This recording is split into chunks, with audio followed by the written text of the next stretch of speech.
नमस्ते दोस्तों, स्वागत है आपका हमारे चैनल टीचिंग रवि पर। आज की इस वीडियो में हम बीपीएससी टीआरई 4 के लिए आधुनिक भारत के इतिहास को एससीईआरटी किताबों के आधार पर कवर करेंगे। यह वीडियो आपकी तैयारी को और भी मजबूत बनाएगा, इसलिए पूरा वीडियो ज़रूर देखें। जिससे प्रश्न बनते हैं सिर्फ उसे ही कवर करेंगे। वीडियो को लाइक करें, शेयर करें और चैनल को सब्सक्राइब करना ना भूलें। चैनल अभी नया है, आपका एक सब्सक्राइब मुझे मोटिवेट करेगा। हमारा आज का टॉपिक है अर्थव्यवस्था और आजीविका। यह topic Bihar SCERT class 10th chapter number 5 का है और इस वीडियो को देखने के बाद दोबारा आपको यह टॉपिक पढ़ने की ज़रूरत नहीं पड़ेगी। तो बिना समय गवाए चलिए चैप्टर शुरू करते हैं। सिर्फ आपका काम यही है कि जो पॉइंट इसमें हाईलाइट किया गया है उसे अपने कॉपी में लिखना और 2 बार 3 बार इसे रिवीजन करना, और फिर आपको इसके बाद यह टॉपिक पढ़ने की बिल्कुल भी ज़रूरत नहीं पड़ेगी। वीडियो को पूरा ज़रूर देखें, नहीं तो आप ये सारे प्रश्न मिस कर देंगे। इस चैप्टर में हम सिर्फ उसी पॉइंट को कवर कर रहे हैं जो एग्ज़ाम के लिए काफ़ी इम्पोर्टेंट है। इस अध्याय में हम कपड़ा और लोहा इस्पात उद्योग का अध्ययन करेंगे और इसके अंतर्गत हम यह देखेंगे कि ब्रिटिश शासन के दौरान भारतीय शिल्प कारीगर और उद्योग की दशा क्या थी। यह हम जानने का प्रयास करेंगे। तो यहाँ पर जो पॉइंट हाईलाइट किया गया है ये सिर्फ ऐसे ही बेसिक के लिए जानकारी के लिए हाईलाइट किया गया है। तो 18वीं शताब्दी के उत्तरार्ध में ब्रिटेन विश्व का पहला देश बना जहाँ कृषि क्षेत्र एवं उद्योग जगत में मशीनरीकरण प्रारंभ हुआ और औद्योगिकरण के एक नए युग का सूत्रपात हुआ। आप चित्र में देख सकते हैं कुटीर उद्योग का चित्र और कारखाने में मशीनी उद्योग का चित्र।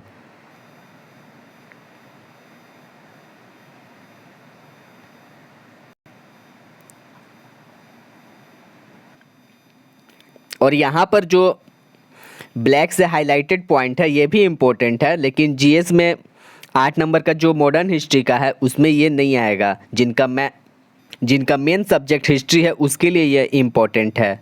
तो हम सिर्फ यहाँ जीएस का बात कर रहे हैं।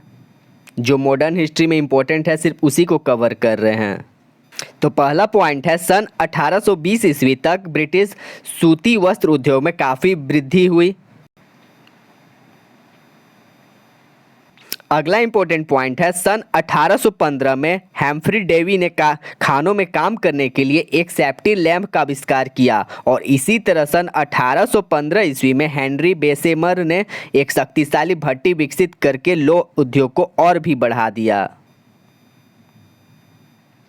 और पावरलूम में स्थित लंकाशायर सूती वस्त्र उद्योग का केंद्र बनाया गया और इसी के साथ मैनचेस्टर भी सूती वस्त्र उद्योग का बड़ा केंद्र बना।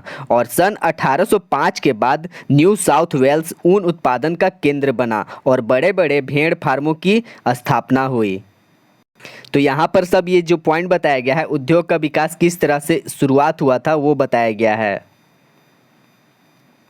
और हमें जहाँ से इम्पोर्टेंट लगेगा वो आपको बता देंगे, जो मॉडर्न हिस्ट्री के लिए काफ़ी इम्पोर्टेंट होगा। और भारत ब्रिटेन के एक विशाल उपनिवेश के रूप में उभरा। और यहाँ पर कुछ बेसिक बताया गया है। 18वीं शताब्दी तक भारतीय उद्योग विश्व में सबसे अधिक विकसित थे और भारत विश्व का सबसे बड़ा कार्यशाला था जो बहुत ही सुंदर एवं उपयोगी वस्तुओं का उत्पादन करता था। और अंग्रेज व्यापारी एजेंट की मदद से यहाँ के कारीगरों को पेशगी रकम देकर उन्हें उत्पादन करवाते थे। ये एजेंट गमास्ता कहलाते थे। ये गमास्ता शिल्पकारों से सामान भी मनमाने दामों पर खरीदते थे। और हमारा पहला इम्पोर्टेंट पॉइंट है जो काफ़ी वीवीआई के तौर पर इसे आप मार्क भी कर सकते हैं अपने कॉपी में। तो सन 1813 ईस्वी में ब्रिटिश सांसद द्वारा पारित चार्टर एक्ट व्यापार पर से ईस्ट इंडिया कंपनी का एकाधिपत्य समाप्त कर दिया और स्वतंत्र व्यापार की नीति का मार्ग प्रशस्त किया गया। तो इस पॉइंट से 2 क्वेश्चन बन रहे हैं। पहला क्वेश्चन ये बन रहा है ब्रिटिश सांसद द्वारा चार्टर एक्ट कब पारित किया गया था, तो इसका आंसर हो जाएगा 1813 ईस्वी को। तो दूसरा क्वेश्चन बन सकता है, व्यापार पर से ईस्ट इंडिया कंपनी का एकाधिपत्य समाप्त कर दिया गया और स्वतंत्र व्यापार की नीति का मार्ग प्रशस्त किस एक्ट के द्वारा किया गया था और वो कब पारित किया गया था? तो इसका आंसर हो जाएगा चार्टर एक्ट के द्वारा, और इसे 1813 ईस्वी में ब्रिटिश सांसद द्वारा पारित किया गया था। तो इसे याद रखिएगा। अगला पॉइंट है, ब्रिटिश सरकार द्वारा अपनाई गई मुक्त व्यापार की नीति की वजह से भारत में निर्मित वस्तुओं पर ब्रिटेन में बिक्री के लिए भारी कर लगा दिया गया। तीसरा इंपॉर्टेंट पॉइंट है, सन 1850 के बाद मैनचेस्टर से भारी मात्रा में वस्त्र आयात शुरू हो गया था। और यहाँ से जो पॉइंट बताया जा रहा है वो काफ़ी इम्पोर्टेंट है। अगला इंपॉर्टेंट पॉइंट है, भारत में फैक्ट्रियों की स्थापना। तो इसमें जो पॉइंट हाईलाइट किया गया है वो काफ़ी इम्पोर्टेंट रहने वाला है। तो चौथा हमारा इम्पोर्टेंट पॉइंट है, कारखानों की स्थापना के क्रम में सन 1830 से 40 के दशक में बंगाल में द्वारकानाथ टैगोर ने 6 संयुक्त उद्यम कंपनियां लगाई थी। तो क्वेश्चन निकल के आ सकता है, सन 1830 से और 40 के दशक में बंगाल में किसके द्वारा 6 संयुक्त उद्यम कंपनियां लगाई गई थी? तो इसका आंसर हो जाएगा द्वारकानाथ टैगोर के द्वारा। अगला इंपॉर्टेंट पॉइंट है, सर्वप्रथम सूती कपड़ों की मिल की नींव 1851 ईस्वी में बंबई में डाली गई। तो क्वेश्चन निकल के आ सकता है, सर्वप्रथम सूती कपड़े की मिल की नींव कब और कहाँ डाली गई थी? तो इसका आंसर हो जाएगा 1851 में बंबई में डाली गई थी। हमारा अगला इंपॉर्टेंट पॉइंट है, पारसी कवासजी नानाजी दाभार ने सन 1854 में पहला कारखाना निर्मित किया और तभी से इस उद्योग का इतिहास भारत में शुरू हुआ। तो क्वेश्चन निकल के आ सकता है कि पहला कारखाना निर्मित किसके द्वारा और कब किया गया था? तो इसका आंसर हो जाएगा सन 1854 में। और किसके द्वारा किया गया था? पारसी कवासजी नानाजी दाभार के द्वारा पहला कारखाना निर्मित किया गया था और तभी से ही भारत में उद्योग का इतिहास शुरू हुआ। आप चित्र में देख सकते हैं, बंबई कपड़ा मिल का चित्र है।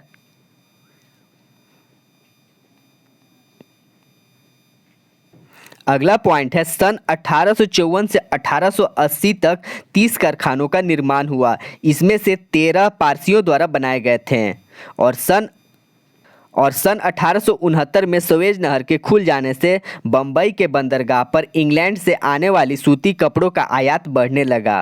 और ये वाला पॉइंट कथन के तौर पर आ सकता है। अगला कथन के तौर पे आ सकता है, सन 1880 से 1895 तक सूती कपड़ों के मिलों की संख्या 39 से अधिक हो गई। तो ये वाला पॉइंट, और सन 1869 में सुएज नहर के खुल जाने से बंबई के बंदरगाह पर इंग्लैंड से आने वाली सूती कपड़ों का आयात बढ़ने लगा। तो ये दोनों पॉइंट कथन के तौर पर आ सकते हैं, तो इसे याद रखिएगा।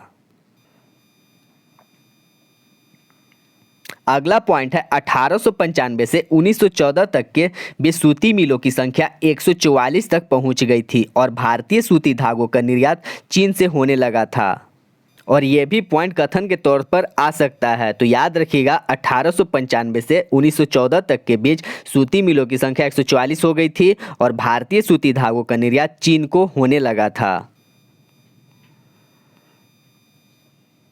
आप चित्र में देख सकते हैं घनश्याम दास बिरला, और यहाँ पर जितने सारे पॉइंट हाईलाइट किए गए हैं ये सारे इंपॉर्टेंट हैं, तो इसे वीवीआई के तौर पर आप मार्क कर सकते हैं।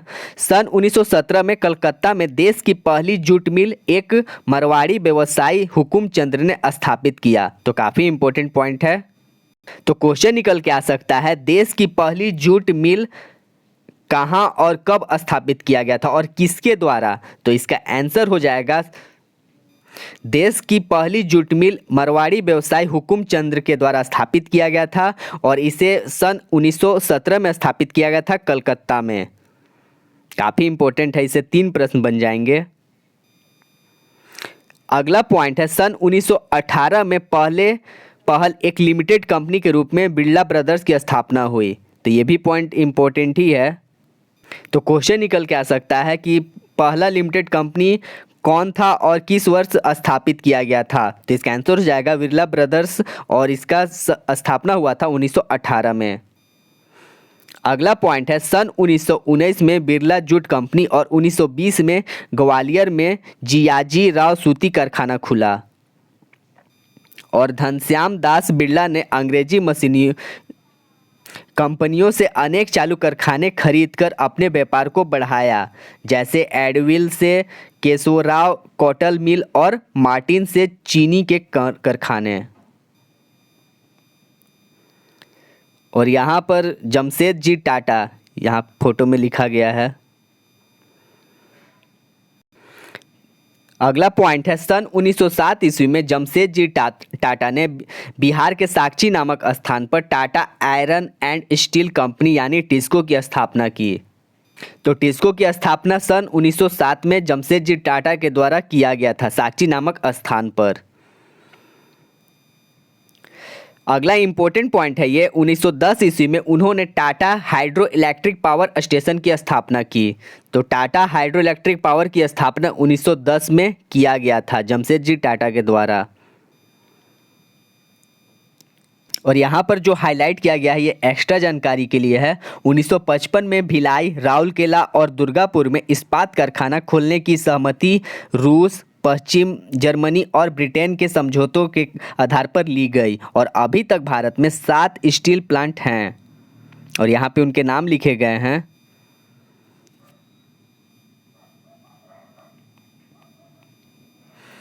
आप फोटो में देख सकते हैं टिस्को का फोटो। अगला इंपॉर्टेंट पॉइंट है भारत में कोयला उद्योग का प्रारंभ सन 1814 ईस्वी में हुआ और जब रानीगंज पश्चिम बंगाल में कोयले की खुदाई का काम प्रारंभ किया गया था। तो याद रखिएगा भारत में कोयला उद्योग का प्रारंभ सन 1814 में हुआ था। और कहाँ से शुरुआत हुआ था? रानीगंज पश्चिम बंगाल से। अगला पॉइंट है रेल के विकास के साथ ही सन 1853 के बाद इसका विकास आरंभ हुआ। तो इसका आरंभ विकास कब हुआ था? 1853 के बाद से। और यहाँ पर उस टाइम कोयले की मांग के बारे में बताया गया है।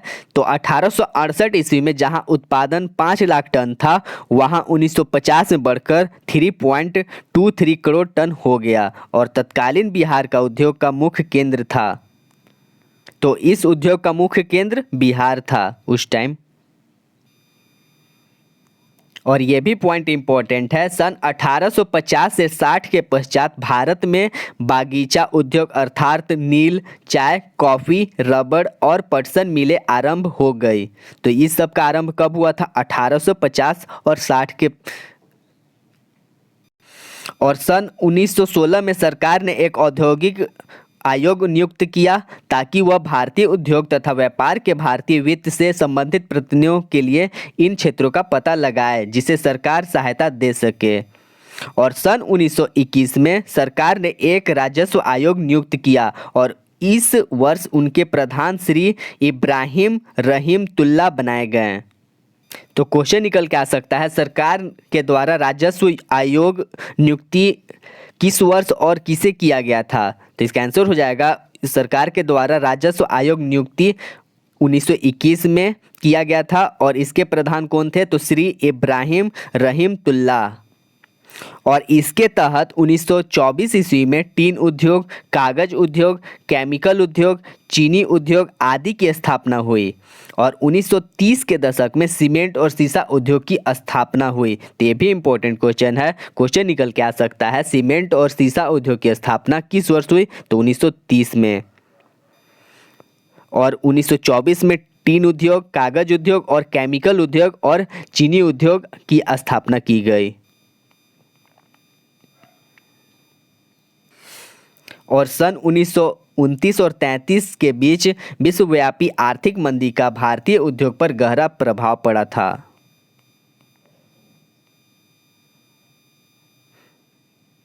और यहाँ पर यह बताया गया है कि किस बैंक की स्थापना कब हुई थी। तो भारत में 1895 में पंजाब नेशनल बैंक की स्थापना की गई, और 1906 में बैंक ऑफ इंडिया की स्थापना, और 1907 में इंडियन बैंक की स्थापना, और 1911 में सेंट्रल बैंक की स्थापना की गई थी, और 1913 में द बैंक ऑफ मैसूर तथा जब ज्वाइंट स्टॉक बैंकों की स्थापना हुई थी, और ये बैंक भारतीय उद्योगों के विकास में सहायक थे। तो ये भी पॉइंट इंपॉर्टेंट है, इसे भी आप इसे वीवीआई के तौर पर मार्क कर सकते हैं। तो इसमें एक क्वेश्चन निकल के आ सकता है कि द बैंक ऑफ मैसूर तथा ज्वाइंट स्टॉक बैंक की स्थापना कब की गई थी। तो 1913 में की गई थी। ये थोड़ा इंपॉर्टेंट मुझे लग रहा है, इसलिए आपको बता दिया। अगला है औद्योगिकरण का परिणाम। तो इसका क्या क्या परिणाम हुआ। नगरों का विकास, कुटीर उद्योग का पतन, और साम्राज्यवाद का विकास, और फैक्ट्री मजदूर वर्ग का जन्म। तो इसमें यही परिणाम के बारे में कुछ कुछ इंपॉर्टेंट पॉइंट यहाँ पे हाईलाइट किया गया है। तो ये वाला पॉइंट कथन के तौर पर आ सकता है, सन 1850 से 1950 ईस्वी के बीच भारत में वस्त्र उद्योग, लौह उद्योग, सीमेंट उद्योग, कोयला उद्योग जैसे कई उद्योगों का विकास हुआ।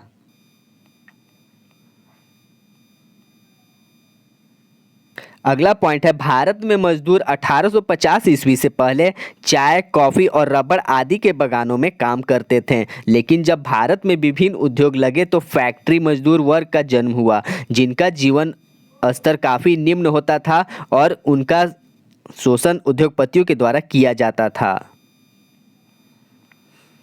अगला पॉइंट है, मजदूरों की आजीविका। तो मजदूरों में औरतों एवं बच्चों से भी 16 से 18 घंटे काम लिए जाते थे।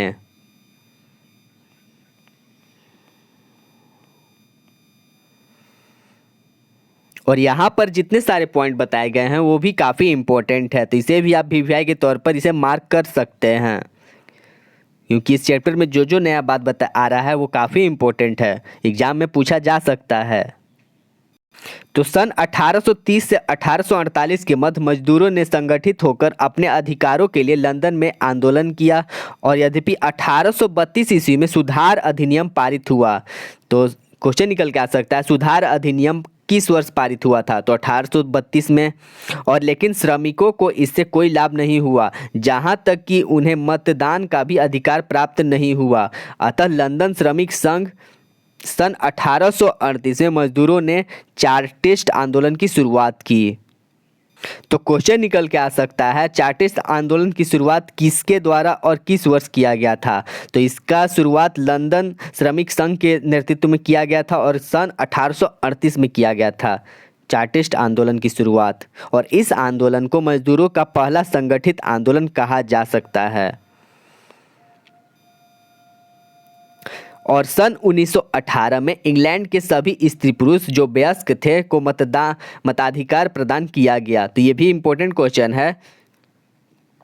तो यहाँ पे जो पॉइंट बताया गया था मजदूर आंदोलन के बारे में बताया गया था, और अगला पॉइंट बताया जा रहा है भारत के बारे में। तो भारत में 1885 ईस्वी के बाद का काल भारतीय श्रमिक वर्ग का आरंभिक काल था। तो ये भी क्वेश्चन कथन के तौर पे आ सकता है, या क्वेश्चन भी बन सकता है कि भारतीय श्रमिक वर्ग का आरंभिक काल किस वर्ष के बाद का से है। तो 1885 ईस्वी के बाद का काल।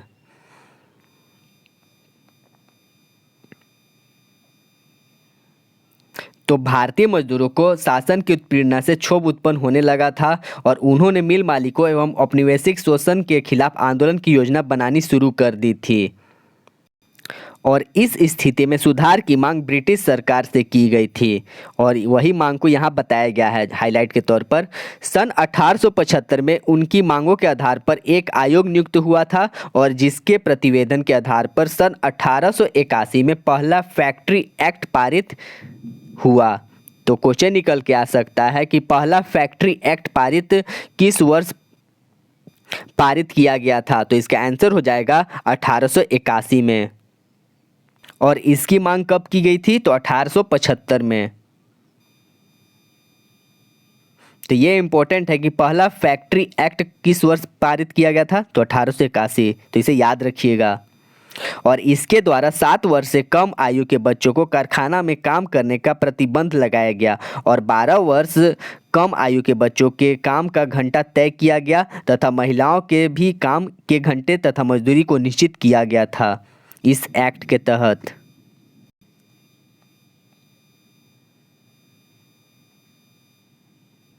और फिर भी मजदूरों का असंतोष भी दिखाई पड़ा जब 1882 और 1890 के बीच मद्रास और बम्बई प्रेसिडेंसियों में 25 हड़तालें दर्ज की गई। तो याद रखिएगा 1882 और 1890 के बीच में मद्रास और बम्बई प्रेसिडेंसियों में 25 हड़तालें दर्ज की गई थी। तो ये भी क्वेश्चन इंपॉर्टेंट है। और धीरे धीरे ये असंगठित मजदूर राष्ट्रीय स्तर पर अपना संगठन बनाना शुरू कर दिए और 31 अक्टूबर 1920 ईस्वी को अखिल भारतीय ट्रेड यूनियन कांग्रेस की स्थापना की गई। तो ये भी काफ़ी इंपॉर्टेंट क्वेश्चन है, क्वेश्चन निकल के आ सकता है। अखिल भारतीय ट्रेड यूनियन कांग्रेस की स्थापना किस वर्ष की गई थी? तो 31 अक्टूबर 1920 ईस्वी को। काफ़ी इंपॉर्टेंट क्वेश्चन है ये। और लाला लाजपत राय इसके प्रधान बनाए गए। तो 2 क्वेश्चन इससे निकल रहा है। अखिल भारतीय ट्रेड यूनियन कांग्रेस की स्थापना किस वर्ष की गई थी और इसके प्रधान कौन थे? तो 31 अक्टूबर 1920 ईस्वी को इसकी स्थापना की गई और इसके प्रधान थे लाला लाजपत राय। और सन 1920 ईस्वी में अंतर्राष्ट्रीय श्रमिक संघ यानी ILO के गठन से श्रमिकों की समस्याओं को अंतर्राष्ट्रीय भूमिका मिल गई। तो ये भी क्वेश्चन इंपॉर्टेंट है। अंतर्राष्ट्रीय श्रमिक संघ, तो इसका हो जाएगा सन 1920 ईस्वी में गठन हुआ था। अगला इंपॉर्टेंट क्वेश्चन है, सन 1926 में मजदूर संघ अधिनियम पारित हुआ। तो ये भी काफ़ी इंपॉर्टेंट है। ट्रेड यूनियन एक्ट कब पारित किया गया था, यानी मजदूर संघ अधिनियम सन 1926 में। ये सारे क्वेश्चन इंपॉर्टेंट हैं।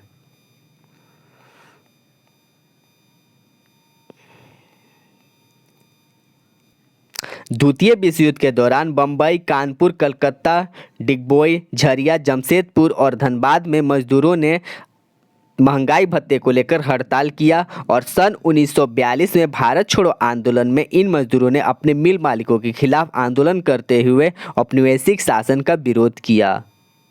तो ये भी क्वेश्चन आ सकता है।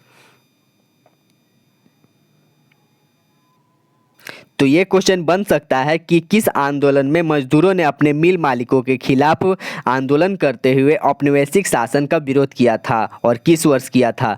तो यह हो जाएगा किस आंदोलन में? तो भारत छोड़ो आंदोलन में। और किस वर्ष हुआ था? तो 1942 में। काफ़ी इंपॉर्टेंट क्वेश्चन बन रहे हैं।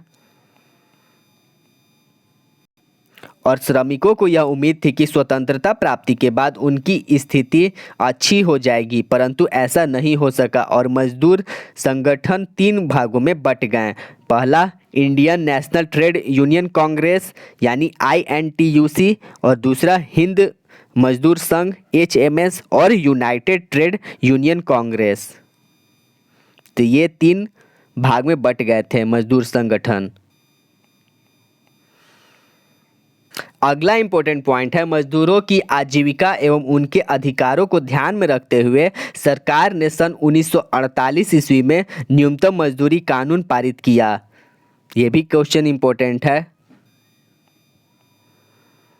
और यहाँ पर जो पॉइंट बताया गया है वो भी सिर्फ बेसिक जानकारी के लिए है। मजदूरों की स्थिति में सुधार हेतु सन 1962 में केंद्र सरकार ने राष्ट्रीय श्रम आयोग स्थापित किया था और इसके द्वारा मजदूरों को रोजगार उपलब्ध कराया गया तथा उनकी मजदूरों को सुधारने का प्रयास किया गया। अगला पॉइंट है कुटीर उद्योग का महत्व एवं उनकी उपयोगिता। तो महात्मा गांधी कहा करते थे कि लघु एवं कुटीर उद्योग भारतीय सामाजिक दशा के अनुकूल है और ये राष्ट्रीय अर्थव्यवस्था में बहुत ही महत्वपूर्ण भूमिका निर्वाहित करते हैं।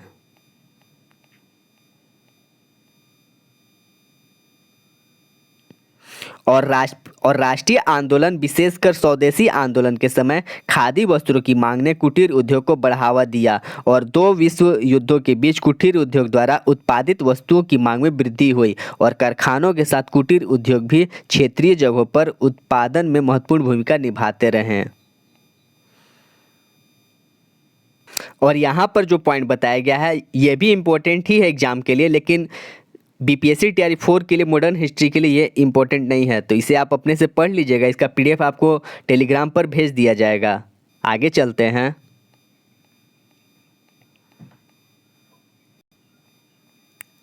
तो इसी के साथ हमारा ये चैप्टर भी कंप्लीट होता है। उम्मीद करते हैं कि आपको क्लास पसंद आई हो। अब चलते हैं प्रश्नों की ओर। तो हमारा पहला क्वेश्चन है, स्पिंग जेनी का आविष्कार कब हुआ था? तो इसका आंसर हो जाएगा 1770। अगला क्वेश्चन है, सेफ्टी लैम्प का आविष्कार किसने किया? तो हैम्फ्री डेवी ने। ये सब सारा फर्स्ट स्टार्टिंग ही में बताया गया है, लेकिन मॉडर्न हिस्ट्री के लिए ये इम्पोर्टेंट नहीं था, इसलिए मैंने इसे हाईलाइट नहीं किया। थर्ड क्वेश्चन है, बम्बई में सर्वप्रथम सूती कपड़ों के मिलों की स्थापना कब हुई? तो 1851 में। चौथा हमारा क्वेश्चन है, 1917 में भारत में पहली जूट मिल किस शहर में स्थापित हुआ? तो याद रखिएगा, कोलकाता। तो सन 1917 में भारत में पहली जूट मिल की स्थापना किस शहर में हुई थी? तो कोलकाता में। अगला हमारा क्वेश्चन है, भारत में कोयला उद्योग का प्रारंभ कब हुआ? तो आप यहाँ पर देख सकते हैं, भारत में कोयला उद्योग का प्रारंभ सन 1814 में हुआ। और कहाँ हुआ था? रानीगंज, पश्चिम बंगाल में। और ऑप्शन में कुछ और ही ऑप्शन दिया है, आप देख सकते हैं। ऑप्शन में 1814 दिया ही नहीं है भारत में कोयला उद्योग का प्रारंभ, और किताब में 1814 बताया गया है। अगला क्वेश्चन है, जमशेदजी टाटा ने Tata iron and steel company की स्थापना कब की? तो इसका आंसर हो जाएगा 1907। अगला हमारा क्वेश्चन है, भारत में Tata hydro electric power station की स्थापना कब हुई? यह भी इंपॉर्टेंट क्वेश्चन है, तो इसका आंसर हो जाएगा 1910। नेक्स्ट क्वेश्चन है, इंग्लैंड में सभी स्त्री एवं पुरुषों को वयस्क मताधिकार कब प्राप्त हुआ? तो इसका आंसर हो जाएगा 1918। नेक्स्ट क्वेश्चन है, अखिल भारतीय ट्रेड यूनियन कांग्रेस की स्थापना कब हुई? तो 1920। ये भी इंपॉर्टेंट क्वेश्चन है, क्वेश्चन भी ऐसे ही बनकर आएंगे कि अखिल भारतीय ट्रेड यूनियन कांग्रेस की स्थापना कब हुई? तो 1920। और जो पॉइंट बताया जा रहा है काफ़ी इम्पोर्टेंट है, और यह सारे प्रश्न आपको टीआरई 4 में देखने के लिए ज़रूर मिलेंगे। भारत के लिए पहला फैक्ट्री एक्ट कब पारित हुआ? तो इसका आंसर हो जाएगा 1881 में भारत के लिए पहला फैक्ट्री एक्ट पारित हुआ। तो उम्मीद करते हैं कि ये क्वेश्चन काफ़ी इम्पोर्टेंट हो, जो टीआरई 4 में आए। और यहाँ से जितने सारे पॉइंट हैं सारे इम्पोर्टेंट हैं, तो इसे अपने वीवीआई के तौर पर आप इसे मार्क कर सकते हैं, या फिर इसे प्रिंटेड आप निकाल भी सकते हैं। तो इसी के साथ हमारा यूनिट 5 कंप्लीट होता है। अगला हमारा यूनिट होगा 6, और ये क्लास 10th ही का है। और ये वाला पीडीएफ टेलीग्राम पर भेज दिया जाएगा। वीडियो देखने के लिए धन्यवाद। आपका दिन शुभ हो। हम मिलेंगे अगले वीडियो में, तब तक के लिए नमस्ते।